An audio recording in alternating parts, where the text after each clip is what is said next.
नमस्कार। महाभारत की कहानी कई रहस्यों का समागम है। इस एक गाथा में कई ऐसी घटनाएं शामिल हैं जिन्हें समझना वाकई बहुत मुश्किल है। शाप, वरदान, लालच, युद्ध और रणनीति, इन 5 शब्दों का सार ही महाभारत है। महाभारत की कहानी में कई ऐसे योद्धा या पात्र रहे जिनका जीवन उनके पूर्व जन्म के कृत्यों पर आधारित रहा। उदाहरण के तौर पर भीष्म पितामह 5 वसुओं में से एक थे।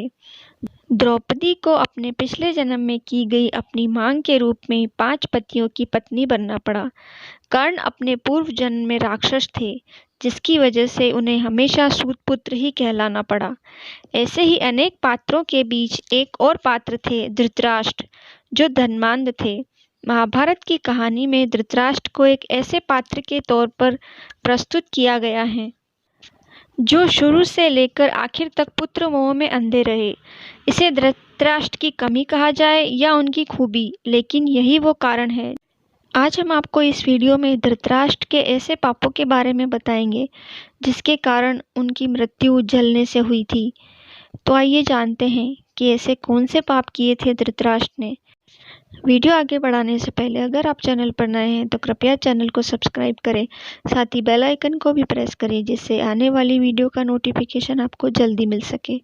वैसे तो धृतराष्ट्र ने अपने जीवन में कई पाप किए थे, लेकिन यहाँ हम उनके 8 पापों के बारे में बता रहे हैं। उनका पहला पाप, गांधारी के साथ धोखा। भीष्म ने धृतराष्ट्र का विवाह गांधार की राजकुमारी गांधारी से कर दिया। गांधारी का विवाह धृतराष्ट्र से करने से पहले ज्योतिषियों ने सलाह दी कि गांधारी के पहले विवाह पर संकट है, अतः इसका पहला विवाह किसी और से कर दीजिए, फिर धृतराष्ट्र से करें। इसके लिए ज्योतिषियों के कहने पर गांधारी का विवाह एक बकरे से करवाया गया। बाद में उस बकरे की बलि दे दी गई। कहा जाता है कि गांधारी को किसी प्रकार के प्रकोप से मुक्त करवाने के लिए ही ज्योतिषियों ने यह सुझाव दिया था। इस कारणवश गांधारी प्रतीक रूप में विधवा मान ली गई और बाद में उनका विवाह धृतराष्ट्र से कर दिया गया।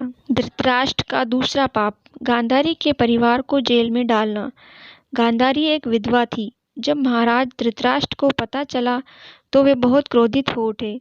उन्होंने समझा कि गांधारी का पहले से किसी से विवाह हो चुका है और वह न मालूम किस कारण मारा गया। धृतराष्ट्र के मन में इसको लेकर दुख उत्पन्न हुआ और उन्होंने इसका दोषी गांधारी के पिता राजा सुबाल को माना। धृतराष्ट्र ने गांधारी के पिता राजा सुबाल को पूरे परिवार सहित कारागार में डलवा दिया।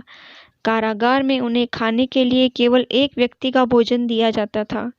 केवल एक व्यक्ति के भोजन से भला सभी का पेट कैसे भरता? यह पूरे परिवार को भूखे मार देने की साजिश थी। राजा सुबाल ने यह निर्णय लिया कि वह यह भोजन केवल उनके सबसे छोटे पुत्र को ही दिया जाए, ताकि उनके परिवार में से कोई तो जीवित बच सके, और वह था शकुनी।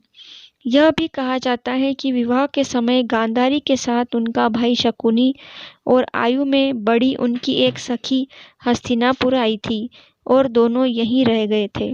धृतराष्ट्र का तीसरा पाप, दासी के साथ सहवास। गांधारी के पुत्रों को कौरव पुत्र कहा गया, लेकिन उनमें से एक भी कौरव वंशी नहीं था। धृतराष्ट्र और गांधारी के 99 पुत्र और एक पुत्री थी, जिन्हें कौरव कहा जाता था। गांधारी ने वेदव्यास से पुत्रवती होने का वरदान प्राप्त किया था। इस वरदान के चलते ही गांधारी को 99 पुत्र और एक पुत्री मिली थी। उक्त सभी संतानों की उत्पत्ति 2 वर्ष के बाद कुंडों से हुई थी। गांधारी की बेटी का नाम दुशला था। गांधारी जब गर्भवती थी तब धृतराष्ट्र ने एक दासी के साथ सहवास किया था, जिसके चलते युयुत्सु नाम का पुत्र जन्म हुआ। इस तरह कौरव 100 हो गए। धृतराष्ट्र का चौथा पाप, पुत्र मोह में करवाया युद्ध। पुत्र मोह में धृतराष्ट्र पांडवों के साथ अन्याय कर रहे थे, लेकिन राजा और राज सिंहासन के प्रति निष्ठा के चलते भीष्म उनके साथ बने रहे। धृतराष्ट्र ने अपने पुत्र मोह में सारे वंश और देश का सर्वनाश करा दिया। धृतराष्ट्र चाहते तो वे अपने पुत्र के हठ और अपराध पर लगाम लगा सकते थे, लेकिन उन्होंने ऐसा कुछ नहीं किया। विदुर ने कई बार धृतराष्ट्र को नीति और अनीति के बारे में बताया, लेकिन धृतराष्ट्र ने जानबूझकर विदुर की बातों को नज़रअंदाज किया। धृतराष्ट्र का पांचवा पाप। चीरहरण के समय धृतराष्ट्र का चुप रहना। द्रौपदी चीरहरण के समय भी भीष्म और धृतराष्ट्र चुप रहे और इसी के चलते भगवान कृष्ण को महाभारत युद्ध में कौरवों के खिलाफ खड़े होने का फैसला करना पड़ा। चीरहरण महाभारत की एक ऐसी घटना थी जिसके चलते पांडवों के मन में कौरवों के प्रति नफरत का भाव स्थायी हो गया। धृतराष्ट्र का छठा पाप। अधर्म का साथ दिया। वयोवृद्ध और ज्ञानी होने के बावजूद धृतराष्ट्र मुंह से कभी न्यायसंगत बात नहीं निकली। पुत्र मोह में उन्होंने कभी गांधारी की न्यायोचित बात पर ध्यान नहीं दिया। गांधारी के अलावा संजय भी उनको न्यायोचित बातों से अवगत कराकर राज्य के धर्म हितों की बात बताते थे, लेकिन वे संजय की बातों को भी नहीं मानते थे। वे हमेशा ही शकुनी और दुर्योधन की बातों को ही सच मानते थे। धृतराष्ट्र का सातवां पाप। भीम को मारने की इच्छा। युद्ध का अंत हो चुका था और पांडुपुत्र भीम ने धृतराष्ट्र के पुत्र दुर्योधन का वध कर दिया था। इसको लेकर धृतराष्ट्र के मन में क्रोध और बदले की भावना प्रबल हो उठी थी। अतः मौका पाकर धृतराष्ट्र भीम को मार डालना चाहते थे। एक बार की बात है, जब महाभारत का युद्ध जीतने के बाद पांचों पांडव श्री कृष्ण के साथ हस्तिनापुर महाराज धृतराष्ट्र से मिलने पहुंचे तो भीम के अलावा सबने धृतराष्ट्र को प्रणाम किया तथा अब उनके गले मिले। बाद में भीम की बारी आई तो भगवान श्री कृष्ण ने धृतराष्ट्र की मंशा जान ली और भीम धृतराष्ट्र को प्रणाम करने उनके गले मिलने के लिए आगे बढ़ने लगे तो श्री कृष्ण ने भीम को इशारे से रोक दिया और उनके स्थान पर भीम की लोहे की मूर्ति आगे बढ़ा दी। धृतराष्ट्र बहुत शक्तिशाली थे।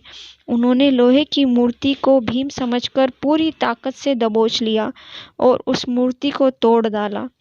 उनमें इतना क्रोध था कि वे समझ नहीं पाए कि यह तो लोहे की मूर्ति है। भीम की मूर्ति तोड़ने से उनके मुंह से भी खून निकलने लगा था। इसके बाद जब धृतराष्ट्र का क्रोध शांत हुआ तो वे भीम को मृत समझकर रोने लगे। तब भगवान श्री कृष्ण बोले कि भीम तो जीवित है, आपने भीम समझकर मूर्ति को तोड़ डाला है। इस प्रकार भगवान श्री कृष्ण ने धृतराष्ट्र से भीम की जान बचाई थी। धृतराष्ट्र का आठवां पूर्व जन्म का पाप। कहते हैं कि पूर्व जन्म में किए गए पाप के कारण धृतराष्ट्र जन्म से ही अंधे थे और उनके सभी पुत्र मारे गए। दरअसल अपने पूर्व जन्म में धृतराष्ट्र एक बहुत ही निर्दयी एवं क्रूर राजा थे। एक दिन जब वे अपने सैनिकों के साथ राज्य भ्रमण को निकले तो उनकी नज़र एक तालाब में अपने बच्चों के साथ आराम करते हंस पर पड़ी। उन्होंने सैनिकों को तुरंत आदेश दिया कि उस हंस की आंखें निकाल ली जाए। सैनिकों ने राजा की आज्ञा का पालन किया। दर्द से बिलखते उस हंस की आंखों को निकालकर राजा अपने सैनिकों के साथ आगे बढ़ गया। उस हंस की असहनीय पीड़ा के कारण मृत्यु हो गई। इस घटना को देखकर उसके बच्चे भी मृत्यु को प्राप्त हो गए। मरते वक्त हंस ने राजा को शाप दिया था कि मेरी ही तरह तुम्हारी भी यही दुर्दशा होगी। इसी शाप के कारण अगले जन्म में धृतराष्ट्र अंधे पैदा हुए तथा उनके पुत्र उसी तरह मृत्यु को प्राप्त हुए जिस तरह हंस के। इतने पाप करने के बाद धृतराष्ट्र की मृत्यु भी बड़ी दुखदायी हुई। बात उस वक्त की है जब महाभारत युद्ध के 15 वर्ष बाद धृतराष्ट्र, गांधारी, संजय और कुंती वन में चले जाते हैं। 3 साल बाद एक दिन धृतराष्ट्र जंगल में स्नान करने के लिए जाते हैं और जंगल में आग लग जाती है। वे सभी धृतराष्ट्र के पास आते हैं और संजय उन सभी को जंगल से चलने के लिए कहते हैं, लेकिन दुर्बलता के कारण धृतराष्ट्र वहां से नहीं जाना चाहते। गांधारी और कुंती भी नहीं जाती हैं। जब संजय अकेले ही उन्हें जंगल में छोड़ चले जाते हैं तब तीनों लोग आग में झुलसकर मर जाते हैं। संजय उन्हें छोड़कर हिमालय की ओर प्रस्थान करते हैं, जहां वे एक सन्यासी की तरह रहते हैं। बाद में नारद मुनि युधिष्ठिर को यह दुखद समाचार देते हैं। युधिष्ठिर वहां जाकर उनकी आत्म शांति के लिए धार्मिक कार्य करते हैं। आज के वीडियो में बस इतना ही। मिलते हैं अगले वीडियो में। चैनल को सब्सक्राइब करना ना भूलें। राधे राधे।